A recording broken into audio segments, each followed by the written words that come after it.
Welcome to Cases in Practice, applying proposed care pathways for interdisciplinary collaboration in the management of nasal polyps, presented by the Global Education Group in collaboration with the Asthma and Allergy Foundation of America, broadcast at immunologylive.com and resinsights.com. My name is Dr. Stella Lee. I'm the Section Chief of Rhinology at Brigham and Women's Hospital at Harvard Medical School. Today's session is interactive, allowing us to take your questions in real time. Throughout this presentation, we encourage you to enter questions at any time in the box below. And I'd now like to introduce my co-presenter, Stacy Denham, who is the Public Health Manager with the Asthma and Allergy Foundation of America. Thank you, Stacy, for joining me today. Hello, Dr. Lee. Thank you so much for having us here.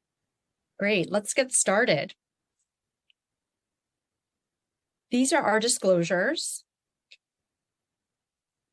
And these are learning objectives. First, we'd like to demonstrate the ability to apply guidelines and expert recommendations to the management of severe resistant nasal polyps based on patient factors, including comorbidities, response to past treatments, and risk of recurrence.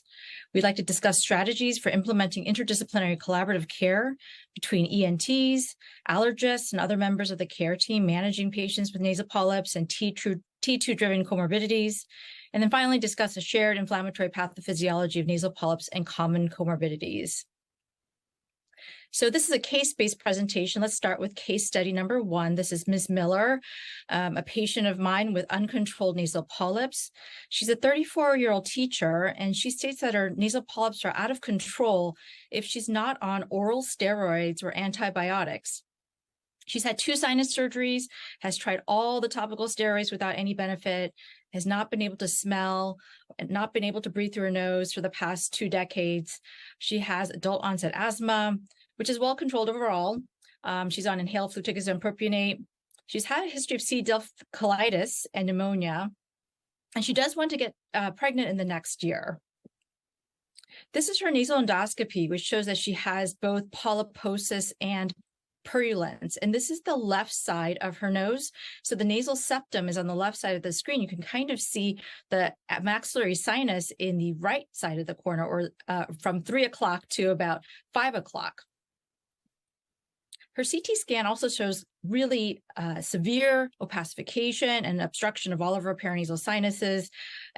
These are coronal cuts of her sinuses, as you can see even on the second panel, that her lamina propria, which is the medial orbital wall, the bone that separates the eye from the sinuses, is also starting to get bowed in and eroded.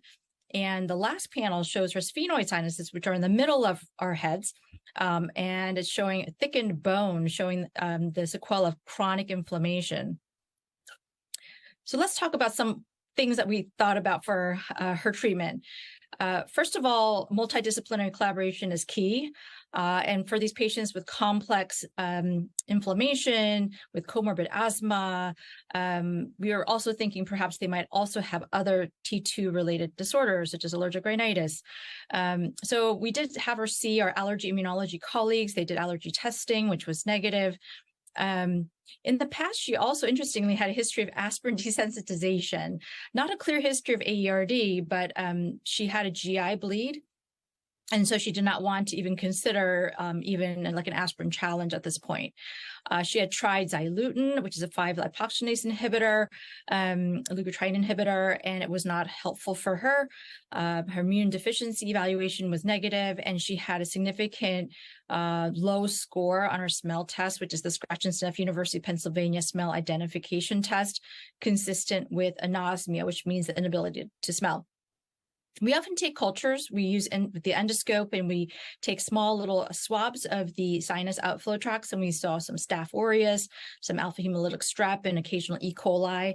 And there is very little evidence on topical antibiotics, but we do sometimes use these to try to lessen the burden of doing oral antibiotics, especially in a patient who's had C. difficile.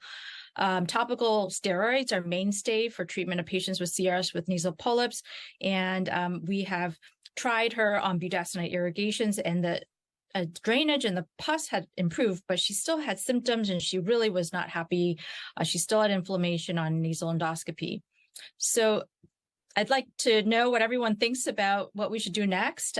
So what do you think is the next best step for managing this patient's nasal polyps?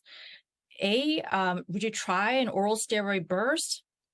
B, think about offering her revision, another endoscopic sinus surgery.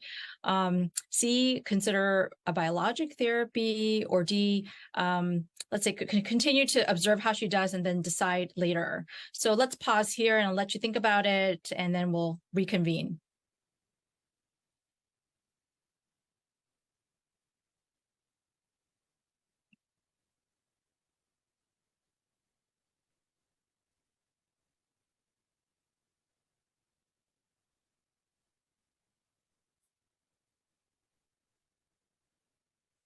All right, so thank you for participating. It looks like the most common answer choice is B. So you're thinking like me. So yes, we did offer her the revision sinus surgery at this time. She wants to get pregnant. Biologic therapies at this time, we don't know, and we don't have much evidence for biologics in pregnancy, especially for this condition. Oral steroids have significant side effects we'd like to avoid, and we don't want to ignore the patient's symptoms. So I do agree.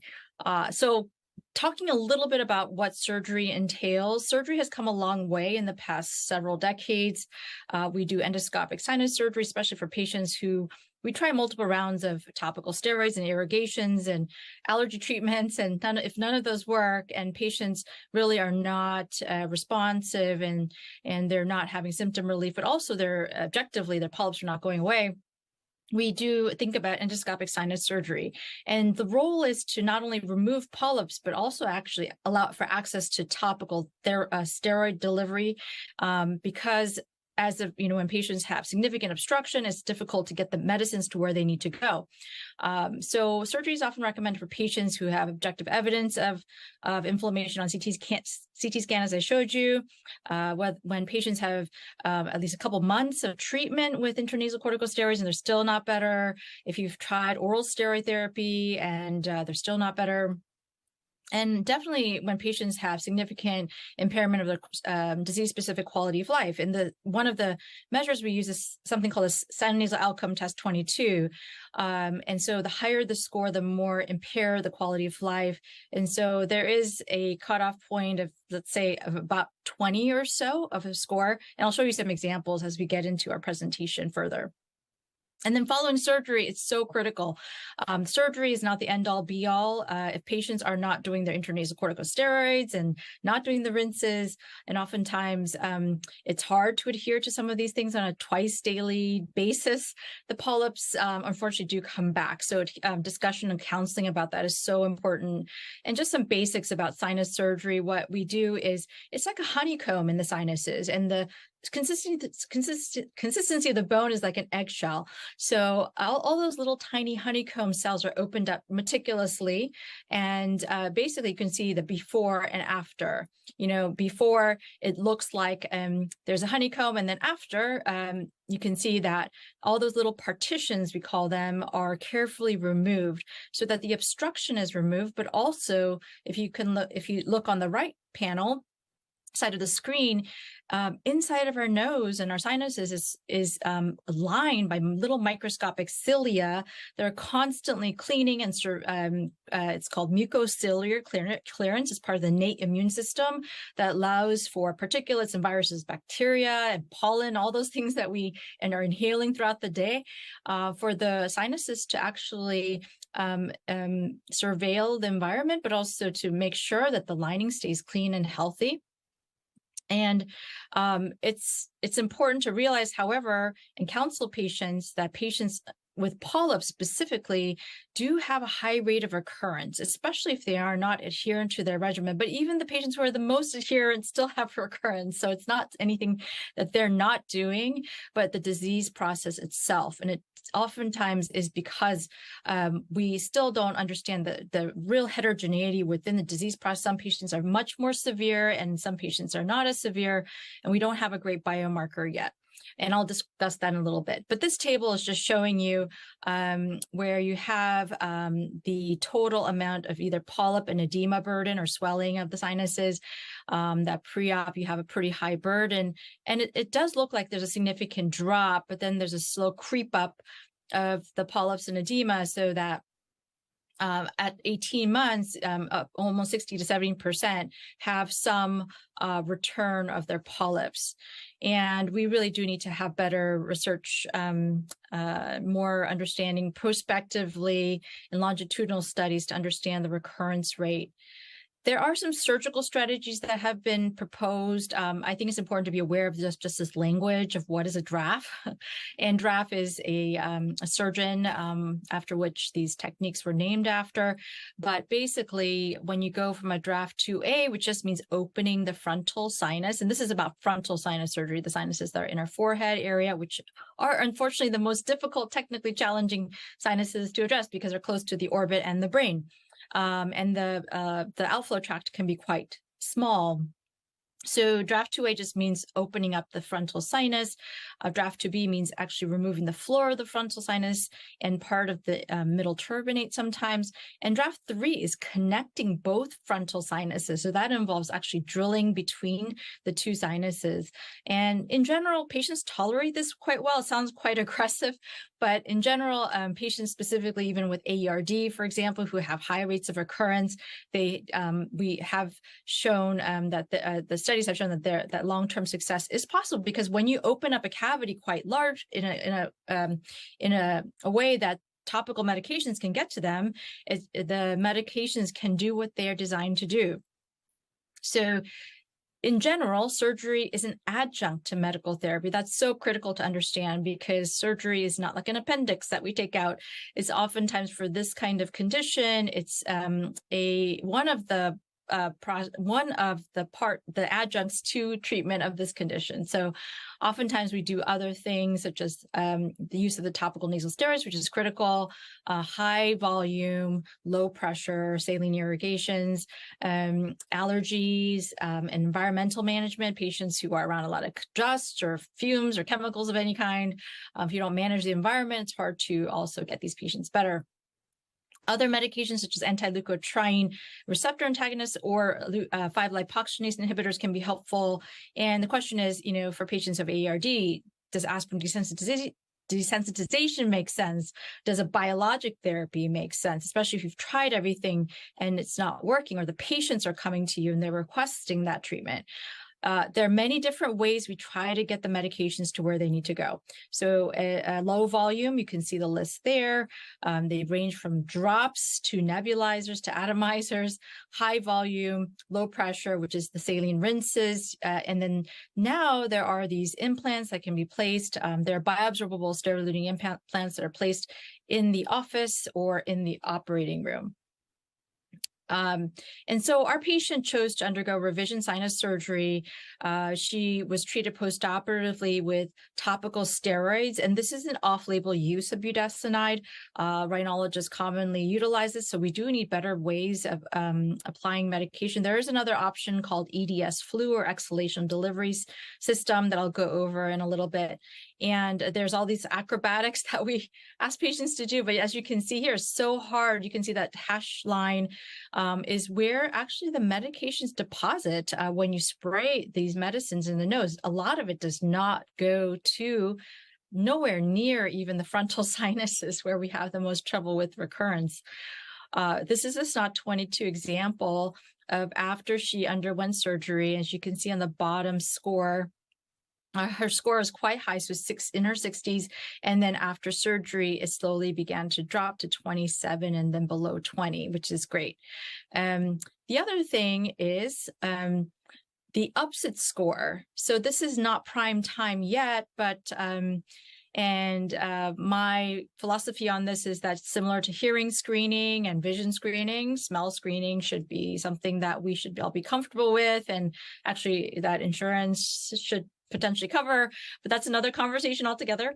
And we need better methods of smell testing. So these scratch and sniff tests, which are 40 questions, multiple choice, we could see that she had improvement over time. And that higher number means that she's getting more right or more correct on the smell test.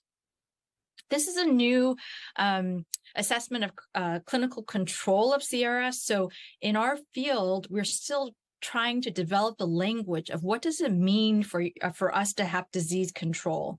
So in the left-hand column, you can see that these are the categories we're thinking about, whether patients can breathe through their nose, whether they're draining through their nose, facial pressure, smell, whether they're sleeping okay, and then some objective measures like nasal endoscopy and treatment response, or whether they needed rescue treatment. And so you can see how what controlled means, which means that all of those things are better or partly or uncontrolled. So a recent study also just came out looking at and this is from a physician's perspective, but if you did incorporate a patient's perspective, actually, the accuracy of that assessment of control is better. These are a lot of the unmet needs in our field in CRS with treating patients with nasal polyps. There's a lot of new medical therapies now out there and surgical techniques, and we do need better coordination between allergy, immunology, otolaryngology, pulmonary medicine, and it's really important to communicate, especially when we're managing different parts of the patient, but it really should be a more holistic approach. And comorbidities are critical, as I'll mention as we go to another case, in these patients, because the airway is often shared, the nose, the sinuses, the back of the throat, the larynx, the voice box, the lungs are all connected. And this is a bit of a European perspective, but I think it also does apply in the United States, where there are health inequalities and there's also lack of knowledge. And so hopefully this presentation is kind of addressing some of those things. So we're going to go to our second case, Miss Roberts. So this patient of ours is a 53-year-old nurse. She has a history of nasal polyps. She has asthma. She has allergic rhinitis. She's sensitive to dust mites and cats. She has had 2 sinus surgeries to remove nasal polyps, but unfortunately the polyps continue to come back. And over the past month, she's been having worsening of coughing. So this is what's really been bothering her quite a bit. She can't breathe, she's wheezing, she's short of breath, she's using a rescue inhaler daily. And as we know, that is not a good thing. So her lung function, her FEV1 or FVC is 59%, so not ideal. Her current medications, as you can see here, she's on topical nasal steroid spray, her a topical inhaled corticosteroid, and in ICS LABA and albuterol as needed, but it seems like she's using it quite a bit. And when you look in her nose, she does have significant nasal polyp burden bilaterally, which stage 4 means the worst it can be. So it goes from 0 to 4 on each side, and she's wheezing on exam. And this is what her CT scan looks like. She has significant opacification of all of her paranasal sinuses. So all these areas that are gray actually should be, except for where her brain is, but these should be black, not gray. So what should we do next? This is an excerpt from the multidisciplinary expert panel. And where I want to point you to is that when patients are symptomatic, despite treatment with the traditional intranasal steroids, and maybe even considering short burst oral steroids, and you reassess them, they're not better, there is consideration of doing further evaluation. She's already had allergy testing. She hasn't had a CBC differential. I haven't presented that data yet. She hasn't had an IgE level. I haven't presented that yet. Might be worthwhile to consider something that is higher dose steroid and a different delivery method, which is more effective, such as an exhalation delivery system and escalation of treatment. And this is what an EDS flu system looks like. There is a portion of the device that goes into the mouth, and the nozzle is going into the nose. And so when patients are delivering the medication, they actually blow into the device, which closes off the soft palate. And that allows for, when you actuate or press the bottle, when you're blowing into the device, it actually propels a fine molecule of the topical steroids into the paranasal sinuses. And it has this interesting way of going around the back of the septum and going to the other side too. So this is one of the various ways that we're trying to get topical steroids into the paranasal sinuses in a more effective way, so it's just not all swallowed. So the pulmonologist was consulted because the patient's obviously having asthma exacerbation. This could be quite dangerous. And she was prescribed oral steroids for a week and tapered. And then her fluticasone salmeterol was also, dosing was increased. And we also escalated her topical steroid treatment. So this is an example or just a schematic showing how important it is and the key people that may need to be involved in anyone who has CRS with nasal polyps, but also comorbid asthma. And unfortunately, asthma is underdiagnosed and oftentimes, and I think it goes both ways. Otolaryngologists probably just aren't aware of the right questions to ask about patients who have lower airway disease because we're so focused on the nasal polyps or the upper airway issues, and the pulmonologists or the allergist immunologists are very focused on the lower airway disease and all the testing that they have to do. So that dialogue between all groups is so critical, and having a multidisciplinary conversation, even if it's case presentations or a phone call, is really important. So on follow-up, her smell and congestion are better, but symptoms are back again after the steroid taper has worn off. And her breathing is improved, but she's still coughing. She's still having shortness of breath. Her eosinophil count, you can see there, 700 cells, and our IgE level is 500. So both are elevated. So this is giving us some clues that this could be a type 2 inflammatory process. So let's pause here and go back to the audience and ask you all a question. So at this point, what is the most important consideration when you decide whether you want to prescribe something like a biologic, or if you want to offer a patient surgery? Is it A, the eosinophil count of the patient, B, the polyp score of the patient, C, the symptoms that are impairing that patient's quality of life, or D, the serum IgE level? So we'll pause and let you think about it, and we'll get back to you.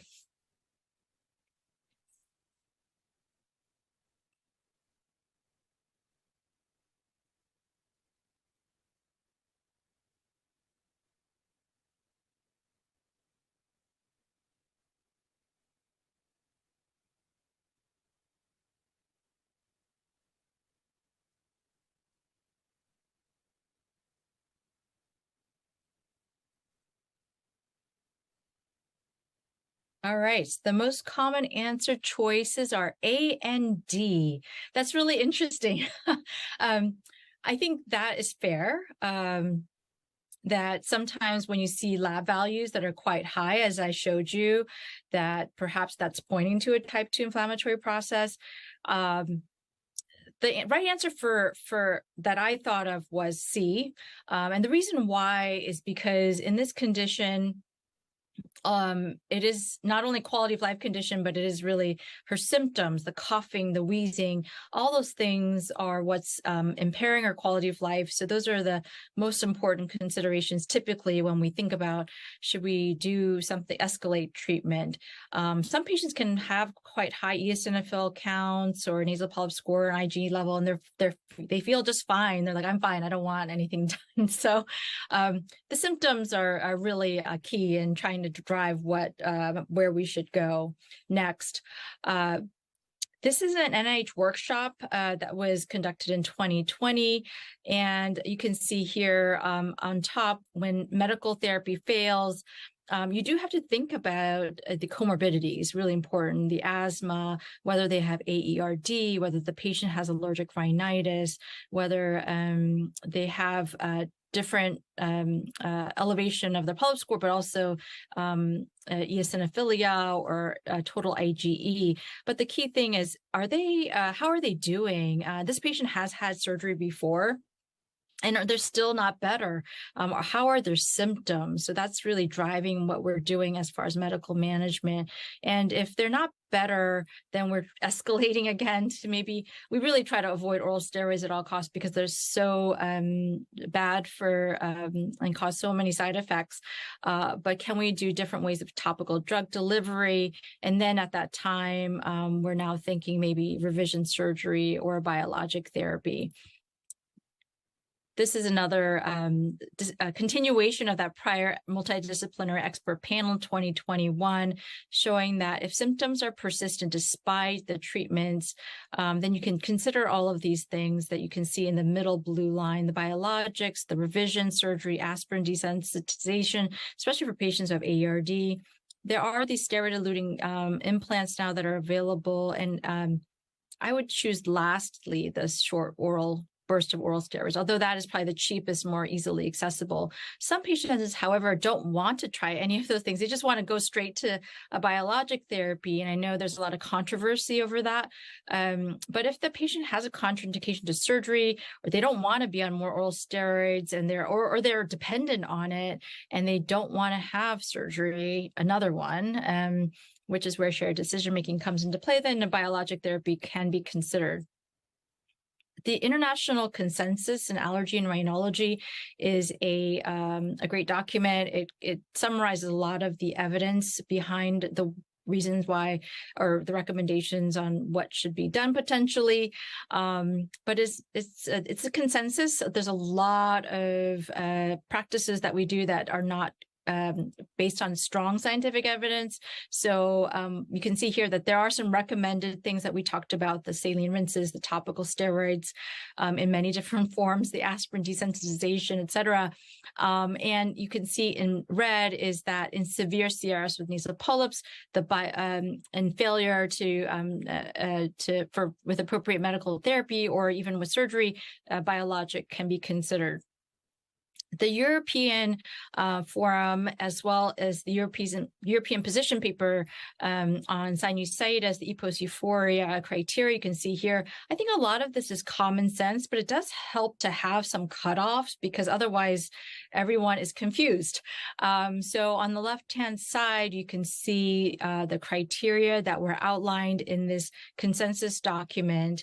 And the discussion was that at least it makes sense that patients should have at least 3 of the criteria if you're thinking about biologics, because they do target type 2 inflammation. So if you have a convincing story, for example, the tissue eosinophils are greater or equal to 10, or the blood EOs are greater or equal to 150, or the IgE is greater or equal to 100, patients has needed oral steroids and they respond to them. If their quality of life is impaired, if they can't smell, if they have asthma, it may make sense to offer that patient a biologic. And the key point here is that multidisciplinary collaboration is key. I think the check marks on the left all make sense, that we want to have a good diagnosis. First of all, we don't want to just treat everybody with a biologic that has CRS without any evidence that they have polyps and that they have significant comorbidity or even type 2 inflammation. And it's really important to also have an informed patient, because the risks and benefits of every option differ, and it does end up being a longer clinic visit, but it is important, and potentially you can break those clinic visits up and also get your colleagues involved and say, for example, in my scenario, I'll say, hey, I'm going to have my colleague, Dr. Buchheit or Dr. Laidlaw or someone that I work with from pulmonary allergy immunology continue this discussion, and we're going to work together to help make the best decision together. The language is also changing on types of inflammation, and we need to understand this. And I also want to point out that we're thinking type 1, 2, 3, and I've said type 2 quite a bit. Type 2 typically means immunologic processes that are driven by these cytokines, for example, IL-4, 5, 13, innate lymphoid cells, group 2, they're Th2 cell mediated. These are eosinophilic patients, cystinoleukotrienes are elevated. And you can see type 1, where interferon gamma is elevated. Patients are potentially more neutrophilic. Similarly, in type 3, there are some key cytokines like IL-17 and IL-22. There's also untypable too. So there's still a different, we're still trying to differentiate patients into endotypes, or the most prominent molecular or pathophysiologic mechanisms of the disease, but not to confuse everybody, but to also show you how complex inflammatory endotypes can be. The simplest way to look at this is that if you look on the CRS with NP pie chart, which is the third circle, T2 is red. The majority of patients who are in the United States, who are in Europe and Australia, they do exhibit type 2 inflammation. But then you can see all these mixes happening, like type 1 and 2 is purple, and type 2 and 3 is orange, and type 1, 2, and 3 is black. So a big portion of the pie are also patients who have mixed inflammatory endotypes. And what was interesting also with the study that was done in Northwestern is that we all, for many, many years, we had thought that patients without nasal polyps also, or probably were not very type 2. But this study kind of debunked that actually in this cohort, at least, that the majority of patients who are even without nasal polyps also have type 2 inflammation. And you can see on the right-hand side, type 2 inflammation with nasal polyps specifically. You can see all those characteristics, as I mentioned, the eosinophilia, the elevated IG, and the comorbidities are also important, because at this time we don't have one number that tells us that one patient is everything or falls into one particular category. Okay, so as we understand more about these pathways, it's becoming apparent that we can target specific areas of the pathways to achieve benefit in our patients. It's a really exciting time because biologics and the understanding of the mechanisms of inflammation really are helping us to understand our patients and then hopefully personalize the treatment for our patients. So as you can see here, the airway epithelium is at the top, the little cilia are at the top, and we're constantly exposed to different environmental factors, viruses, bacteria, pollution, etc. And the airway epithelium is a very active player. So there's secretion of different cytokines, and there's polarization, which means that it may whatever trigger or barrier dysfunction or whatever has happened, and we still need more research on that, has allowed the immune system to become more prominent as a type 2 dominant process or type 1 dominant process, or maybe a combination of all those things. We know that IL-4, 5, 13 are important in the type 2 inflammatory process. IL-4, you can see here, stimulating the Th2 cells that then also communicate to B cells and make then allow for the production of IgE that are mast cells, the stimulation of eosinophils through IL-5 and IL-13, really important for cell recruitment and remodeling, and also isotype switching of Ig into B cells to create IgE. So these are things that are happening in a dynamic way. And now, as you can see here, there's all these new targeted agents like dupilumab, which blocks IL-4 receptor alpha, which in turn is able to inhibit IL-4 and 13 stimulation, mepolizumab and reslizumab, which block IL-5, benralizumab and omalizumab, which blocks free IgE, and benralizumab, which blocks IL-5 receptor alpha, and tezepelumab, which blocks TSLP.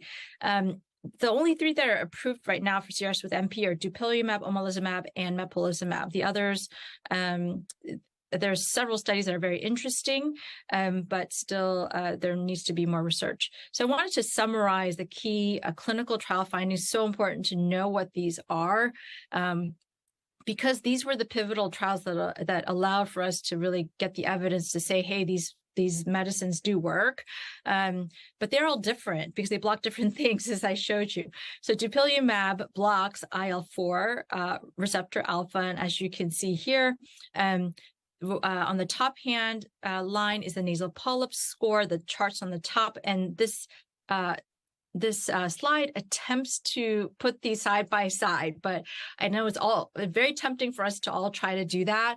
but there was a recent really interesting paper that showed that these patient populations were actually quite different in some ways. So it's really maybe not the best way to compare, but I think this is helpful in some ways to get a sense.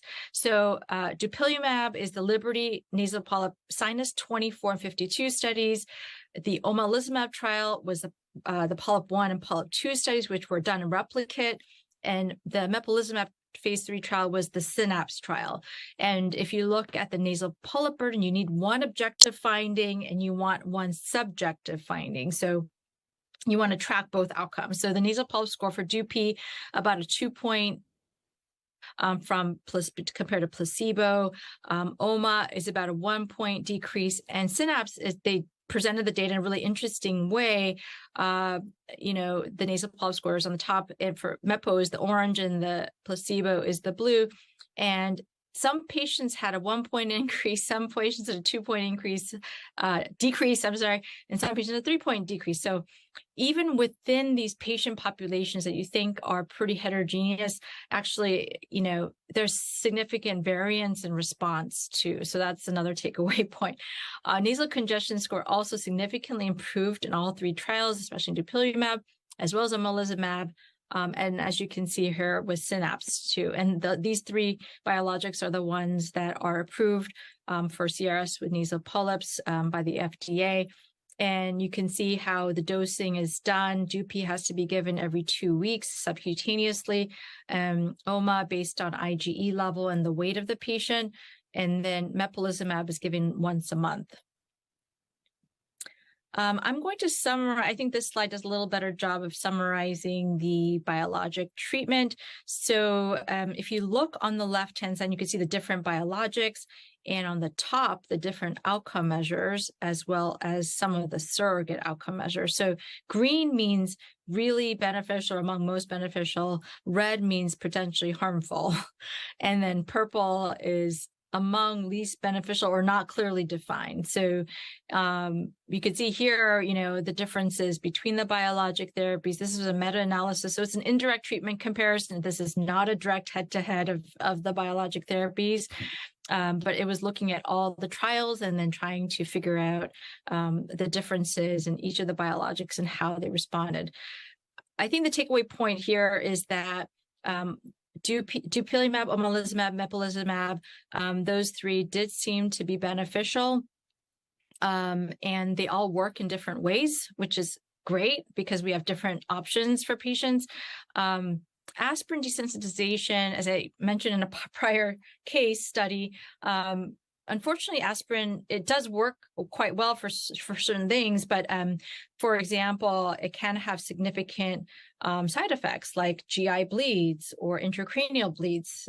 So that has to be taken into consideration. This is a study that we did comparing dupilumab to surgery because there's so much controversy over one versus the other. But I want to make sure I convey the message that now we are seeing that it's not one versus the other. All of these treatment options we can potentially use together, and they can potentially really be beneficial to patients. So I don't want to say that one thing is better than the other, but we did want to kind of look into that question a little bit because it was so controversial. So we had about 50 patients in each group. One group underwent surgery, and another group underwent dupilumab treatment, and they were case matched. So they had similar polyp burden and similar SNOT-22 scores. And so you can see here for patients who, and each graph is a little bit of a different measurement. If you start on the far right-hand side, it looks like sinus surgery was a bit better for nasal polyp score than dupilumab. They were both about the same, but a 0.9 difference. So it makes sense that sinus surgery, you're removing all of the polyps. So whereas sometimes with the biologic therapies, the polyps do shrink, but sometimes they don't fully go away. when you look at SNOT-22, so symptom improvement, specifically, if you go to the far left-hand side, I think this is a key takeaway message, is that patients who are on dupilumab actually did better for smell in the olfaction domain of the SNOT-22 compared to surgery. So that was an interesting finding. And also for extranasal domains, which means like patients saying that they have postnasal drainage or increased mucus, that dupilumab also did better for that. So for polyp score, it seemed like surgery worked better, but for some of the extranasal domains and for smell particularly, it seemed that Dupi worked quite well, and it was had a little bit of more of an advantage. But I don't want that to be the takeaway message. The takeaway message is that probably sometimes in patients both can be helpful. And so this patient, Ms. Miller, we discussed options for biologics and surgery. She's the patient who was wheezing and coughing and having a hard time. And she decided she wanted to go on a biologic therapy because she had surgery already, and she wanted to have her symptoms were really driving her to have both her asthma and her polyps managed. So going briefly over some of these monitoring, like what do we do when we start a patient on biologic? Are these patients on biologics forever?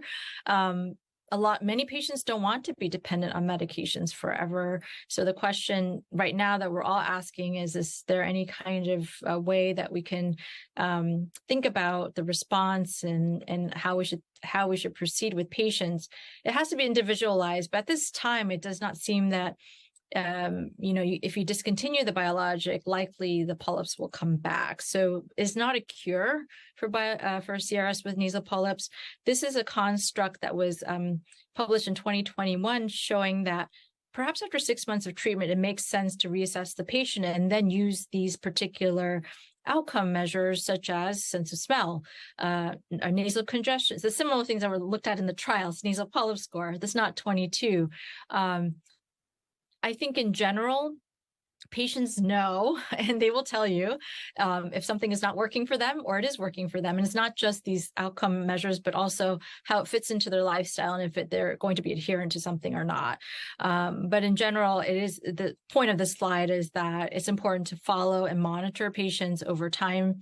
A new update also came out from the European group, looking at the criteria again. And this is common sense too. If you see that patients have reduced polyp burden, if they're not needing oral steroids anymore, and they're feeling great, they can smell again, their asthma is better, if all those criteria are great, wonderful, keep continuing the medication. But there also has to be some consideration of when do you stop? When do you stop? When are patients going to be like, this is not working for me, and we need to think about a different option. So the consensus was about after 6 months. Give it a try for 6 months. If it's not working, then consider stopping or switching. All right, so our final case, Mr. Tran, he's 47, has had CRS with nasal polyps, and has had multiple recurrences, 2 sinus surgeries before. You can see a common theme here. Multiple courses of oral corticosteroids. He's a chef. He really depends on smell for work. And he does have AERD, and that was done via an aspirin challenge. He's on mepolizumab. His cultures have shown Haemophilus influenza. It's interesting, he's shown some response to antibiotics. There's some evidence that antibiotics like doxycycline, or in some cases macrolides, may be helpful. His IgE is 63, so not too elevated at all. His absolute eosinophil count is 10, but he is on mepolizumab. His immune function workup was normal. And as you can see here, his first surgery, his nasal polyps grew back after 3 to 4 years. And then the second time, his polyps grew back even more quickly. So this is an example of his nasal endoscopy showing severe nasal polyps. On the left-hand side, you can see here that the polyps extend to the floor of the nose, extensive edema, and the turbinate, which is just lateralized there, is really swollen. So he has about a stage 4 polyp on the left, and this is on the right side we're looking at, and that's about a stage 3 polyp. So pretty severe polyp burden. So he can't breathe, he can't smell. His allergy testing was done by our allergy immunology colleagues, which shows some sensitivity to molds and cockroach and some grass. And his lung function showed some mildly restricted lung function, but overall, his symptoms were mainly, he was really worried about a sense of smell.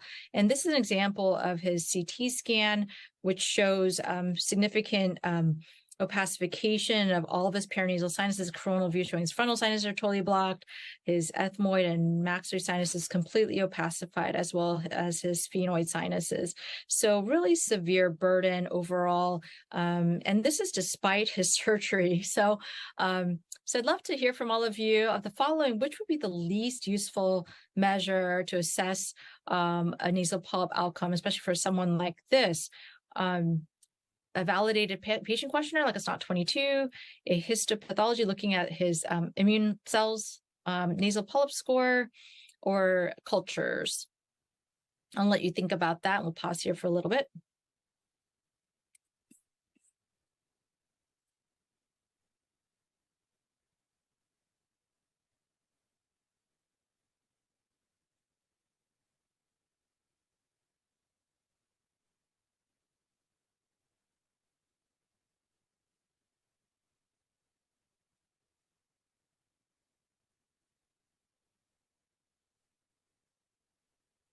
All right, so the results are in the most common answers are B and D. Yeah, it's so great that you said B as well. We would love to have structured histopathology, but unfortunately our pathologists, when we send out the tissue, it comes back as chronic sinusitis. So it's not very helpful. But a structured histopathology often can give us some clues, such as, like, for example, the number of eosinophils per high power field, which I sometimes did go back to this patient and I'll demonstrate. And I agree, cultures at this point, this is not an infectious problem. It's an inflammatory disorder that's out of control. I would say SNOT-22 and nasal polyp score can be quite helpful. This is an example of him, have his SNOT-22 scores after his surgeries in the past, that he had surgery at baseline was 71, and then you can see slowly creeping back up again. You can see all the different subdomains as far as how things, are progressing. The structured histopathology is an example of, this is an example of what that would look like. We asked for our pathologists to say, hey, if we really want a neutrophil count per high powerful, maybe that it's a neutrophilic inflammation, perhaps a T1 or T3 process that's happening. And he did have a pretty high neutrophil per high power field. Eosinophils were also elevated, 20 per high power field. And we did ask for mast cells up to 20. So it was almost like a pan-inflammatory process. And we know that AERD is a quite challenging disease process. We know it's a hypersensitivity to NSAIDs. Patients have polyps, they have severe asthma. And we know that depletion of eosinophils for these patients, and even this is a study that I did with Dr. Laidlaw, that even if you deplete eosinophils using this medication called dexpramipexole, it doesn't make the polyps go away, interestingly. So the eosinophils are a marker, but perhaps doesn't tell the full story. It's much more complex. I wanted to make a point here that AERD, as you can see here, the gray line, the gray bar, and the left-hand score is the radiographic score, the number of sinus surgeries in the middle, and the percentage of patients who are dependent on oral steroids. And you can see the gray line, the patients with AERD, they do much worse than the patients than the other groups. So patients with comorbid asthma alone, or just CRS with NP alone. And so we think that AERD is probably really complex. It's probably there's a heterogeneity within AERD, and there are several cytokines that we have found in our lab that are elevated in the mucus of patients with AERD. So we really do need better biomarkers. And the point here is that it's pretty common in our patients with CRS with nasal polyps, up to 26%. So you have to have a high level of suspicion. A lot of my patients who come to see us, and we see this in the data, they don't get diagnosed. There's a late diagnosis for these patients. They've accidentally taken NSAIDs and they felt terrible. There's a lot of detective work to figure out that they had AERD. And almost up to 40% of patients with CRS with NP have asthma too. So these comorbid conditions go hand in hand. just going to go a little bit further because I know we want to get to some questions. We know that nasal polyp recurrence also is quite common in AERD, and this is a Kaplan-Meier curve showing patients who have AERD, which is on the bottom line compared to the patients who just have asthma or patients with CRS with NP alone. And the patients with AERD have the most rapid recurrence of polyps. And this paper from PJ Warmalden showed that, recommended that maybe they need more aggressive sinus surgery, like a draft 3, as I mentioned. But that was even before biologics were available. So perhaps we could make the same argument. And in our AERD center, we're seeing quite a bit of patients who have rapid regrowth, as you can see here, showing back the patient's endoscopy again. But in general, these patients have rapid regrowth. Over 60% have had more than 2 or more sinus surgeries. And as you can see on this slide, 50% report regrowth in less than 6 months. So the polyps are regrowing back as you're removing them in the OR. Which is terrible.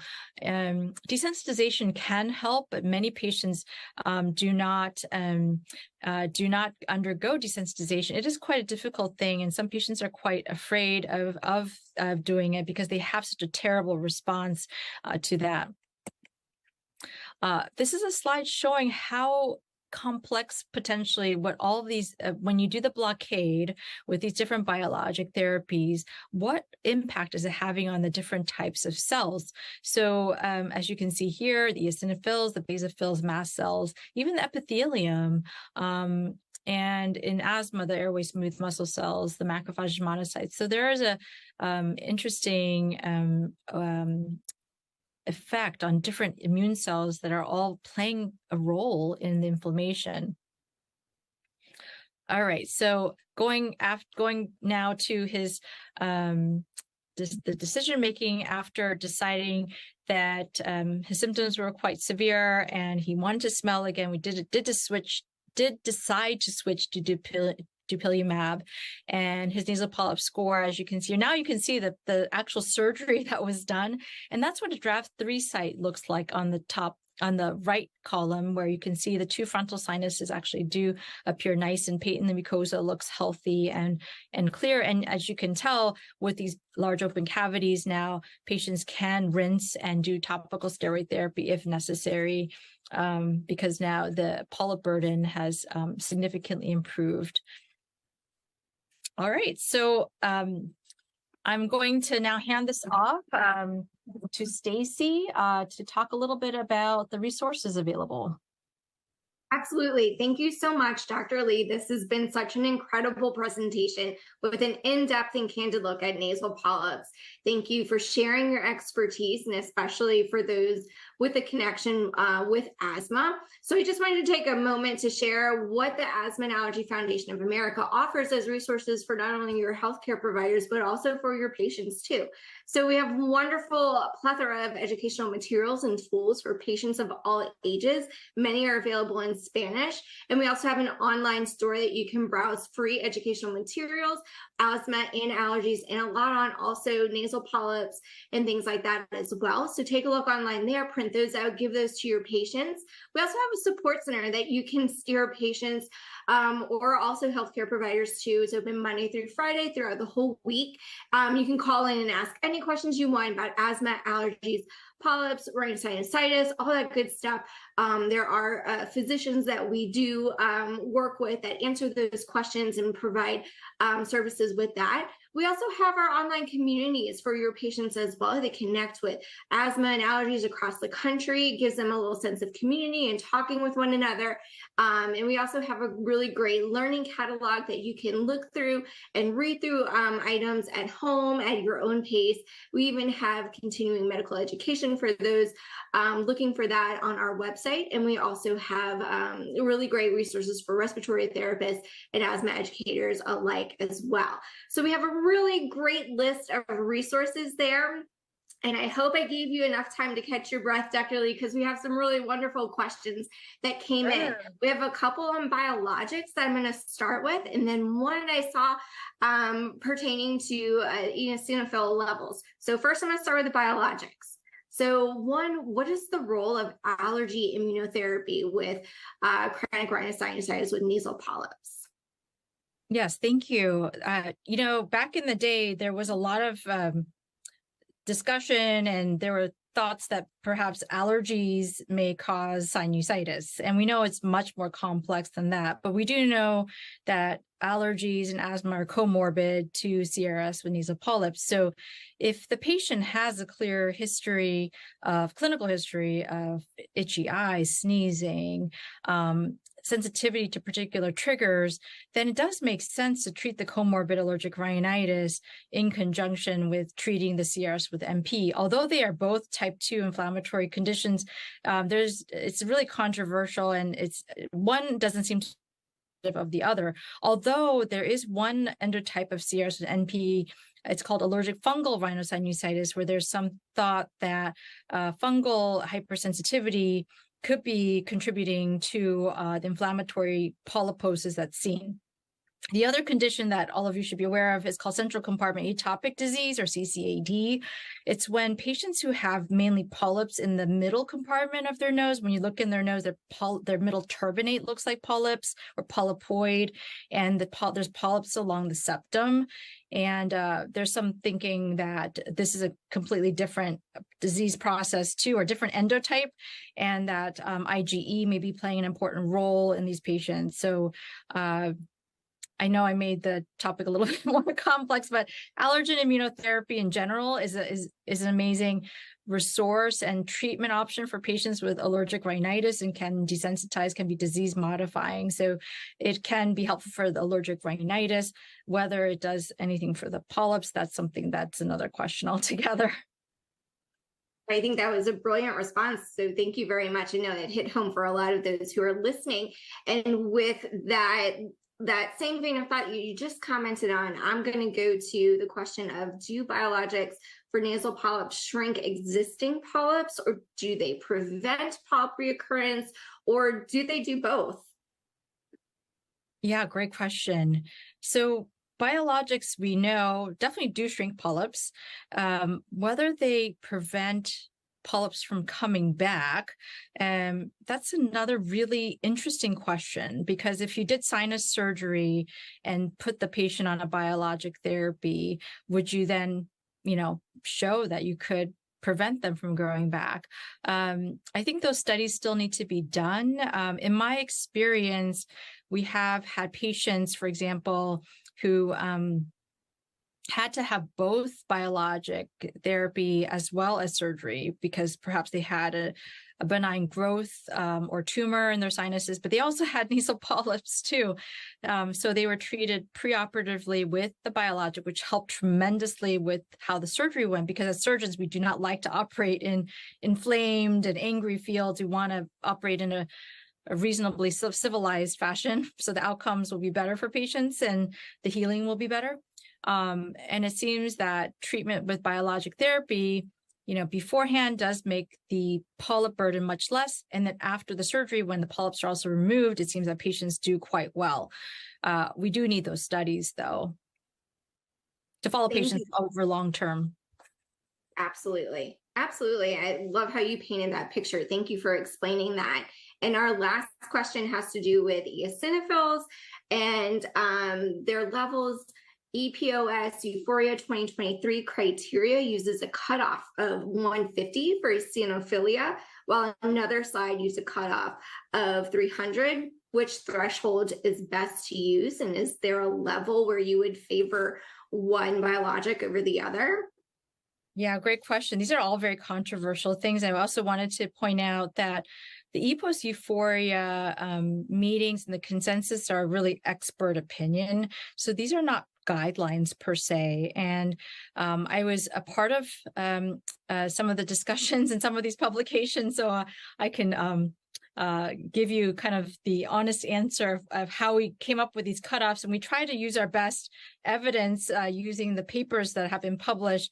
But even with eosinophils per high power field, there's a lot of controversy over what is the cutoff that we should all be using.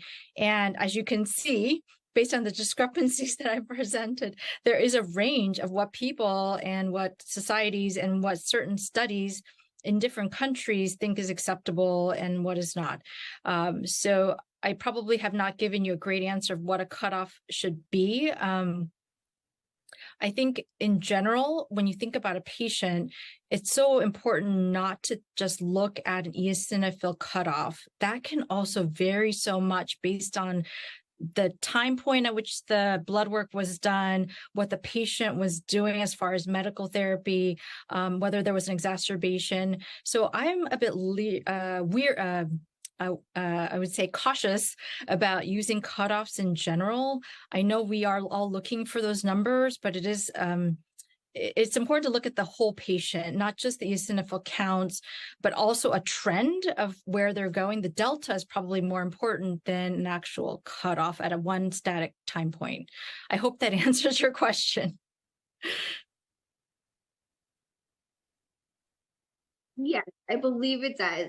And I'll leave it to you now to close this out, Dr. Lee. Thank you again so much for this incredible presentation. I know I have learned so much. Yes, thank you, Stacy, and thanks to our audience for the great questions. And I would also like to thank Regeneron Pharmaceuticals, Inc. and Sanofi for their support of this important educational activity. Please remember to complete the post-test at the end of the session to secure your CME credits. And please visit immunologylive.com and resinsightslive.com to view today's session along with the other sessions on demand. Thank you so much. I'm Stella Lee, and thank you for joining us.